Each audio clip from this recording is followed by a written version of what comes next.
السلام علیکم ورحمۃ اللہ وبرکاتہ. Welcome to my channel I love Islam. I am Mohammad کیف.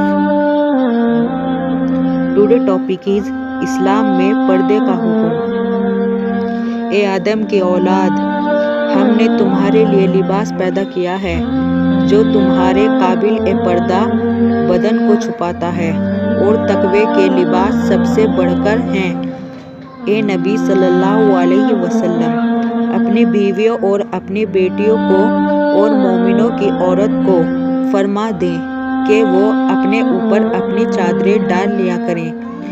یہ قریب تر ہے کہ ان کی پہچان ہو جائے تو انہیں نہ ستائے جائے، اور اللہ بخشنے والا ہے، نہایت مہربان ہے بے شک.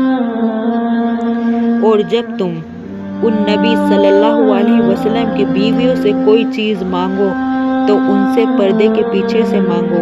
یہ بات تمہارے اور ان کے دلوں کے لیے زیادہ پاکیزہ ہے، اور بے مقصد گھر سے باہر نکلنے منع ہے، اور گھروں میں قرار سے رہو، اور سابق دور جاہلیت کی سج دھج نہ دکھاتی پھرو. دلیل نمبر 1، سیدہ اسماء بنت ابو بکر رضی اللہ تعالی عنہا فرماتی ہیں کہ ہم اپنے چہروں کو مردوں سے چھپایا کرتی تھی. دلیل نمبر 2، حضرت عائشہ رضی اللہ تعالی عنہا فرماتی ہیں کہ سفر حج میں جب ہم احرام باندھنے جا رہی ہوتی تو جب بھی حجاج کے قافلے ہمارے سامنے سے گزرتے تو ہم چہرے پر چادریں کھینچ لیا کرتی، اور جب قافلے گزر جاتے تو پھر ہم چادروں سے اپنا چہرہ کھول لیتے. دلیل نمبر 3، صحیح بخاری اور صحیح مسلم اور کچھ حدیث کی کتابوں میں یہ روایت ہے کہ جب سیدہ عائشہ رضی اللہ تعالی عنہا پر تہمت لگائی گئی تو اللہ تعالیٰ نے سورہ نور میں ان کے لیے برات نازل کی. یہ واقعہ آفاق کے نام سے حدیث کی کتابوں میں بہت مشہور ہے کہ سیدہ عائشہ رضی اللہ تعالی عنہا نے جنگل سے واپس آ کر جب دیکھا کہ قافلہ چلا گیا تو وہ وہیں آ کر بیٹھ گئیں اور سو گئیں. صبح کو جب حضرت صفوان بن معطل اسلمی رضی اللہ تعالی عنہ کا گزر وہاں سے ہوا، انسان کو دیکھ کر اس طرف آئے. سیدہ عائشہ فرماتی ہیں جب صفوان ادھر آئے تو انہوں نے مجھے دیکھتے ہی پہچان لیا، کیونکہ پردے کے حکم سے پہلے وہ مجھے دیکھ چکے تھے. مجھے دیکھ کر انہوں نے انا للہ و انا الیہ راجعون پڑھا تو ان کی آواز سے میری آنکھ کھل گئی اور میں نے اپنی چادر سے اپنا چہرہ ڈھانپ لیا. دلیل نمبر 4، ایک خاتون جن کا نام ام خلاد رضی اللہ تعالی عنہ تھا، نبی اکرم صلی اللہ علیہ وسلم کی خدمت میں اپنے بیٹے کو جو قتل ہو چکے تھے ان کے انجام دریافت کرنے آئیں، اور وہ نقاب پہنے ہوئی تھی. نبی اکرم صلی اللہ علیہ وسلم ایک صحابی رضی اللہ تعالی عنہ نے ان کی اس استقامت پر تعجب کرتے ہوئے کہا کہ نقاب پہن کر آپ بیٹے کا حال دریافت کرنے آئی ہیں؟ تو انہوں نے اس کا جواب میں فرمایا کہ میرا بیٹا مرا ہے، میری حیا نہیں مری ہے. اس کے بعد رسول اللہ صلی اللہ علیہ وسلم نے ان کو تسلی دی کہ تمہارے بیٹے کو 2 شہیدوں کا اجر مل گیا ہے. انہوں نے دریافت کیا کہ ایسا کیوں ہوگا یا رسول اللہ صلی اللہ علیہ وسلم؟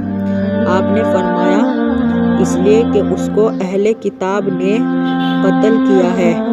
زیب و زینت اور آرائش کو ظاہر کرنا منع ہے، اپنی زینت کو کھلا نہ رکھیں.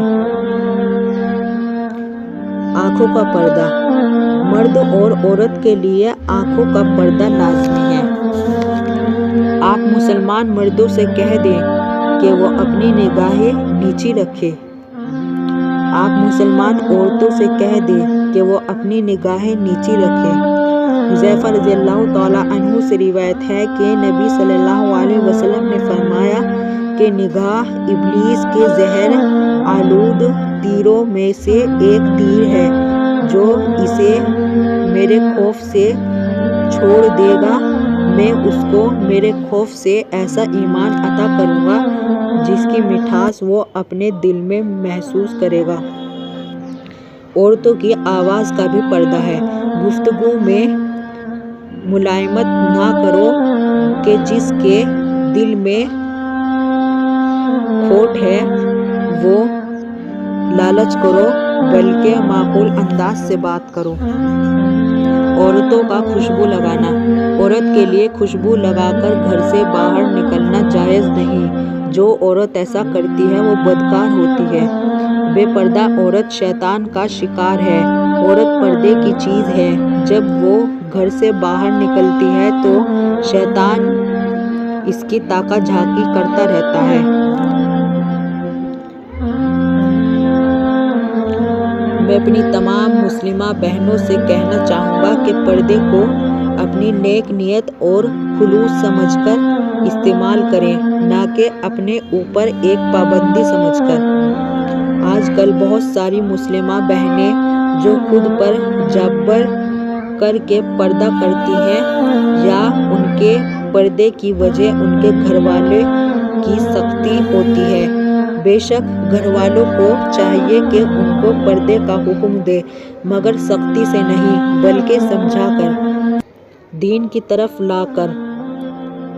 ان کو بتائیں کہ ایک مومنہ اور غیر مسلم عورت میں کیا فرق ہوتا ہے۔ ان کی رغبت قرآن و دین کی طرف دلائیں۔ آج کل کی رابی کی سب سے بڑی وجہ یہ ہے کہ خود والدین اور گھر والے ہی دین سے دور ہیں۔ اللہ کا خوف کریں اور پردے کی پابندی کریں اور گھروں میں دین کا ماحول بنائے رکھیں۔ کچھ لوگوں کا خیال ہے کہ پردہ تو آنکھ کا ہوتا ہے، ساری بات نیت کی ہوتی ہے، آج کل تو پردے والیاں زیادہ خراب ہیں، وغیرہ وغیرہ۔ یہ سب جاہلانہ منافقانہ باتیں ہیں، اور ان سب کی کمی ہے دین کی تعلیم، جو آپ کو نہیں مل سکی۔ ازواجہ مطہرات کو اپنا آئیڈل بنائیے اور ان کی زندگی سے سبق لیجیے اور پردے کی اہمیت کو سمجھیے۔ میری بہنوں، کبھی ایسا نہ ہو کہ آپ کو پہلی بار پردہ اڑایا جائے تو وہ پردہ آپ کا کفن ہو۔ اس سے پہلے ہی اپنی زندگیوں میں پردے کا اہتمام کریں اور دوسری بہنوں کو بھی اس کی ہدایت دیں۔ جزاک اللہ۔ کسی بھی بہن کو میری بات کا یا سمجھانے کے برا لگا کہ یہ ویڈیو اس کے لیے بنایا، بلکہ یہ ہر ماں اور بہن کو عذاب قبر، عذاب حشر سے بچانے کے لیے بنایا، پلیز پردہ کریں۔ اگر کسی کو برا لگا تو معاف کر دینا، یہ سب احادیث ہے، یہ میں نے اپنی طرف سے نہیں بنایا۔ پلیز اگر آپ کو ہماری ویڈیو اچھی لگی تو لائک کریں، شیئر کریں اینڈ سبسکرائب کریں۔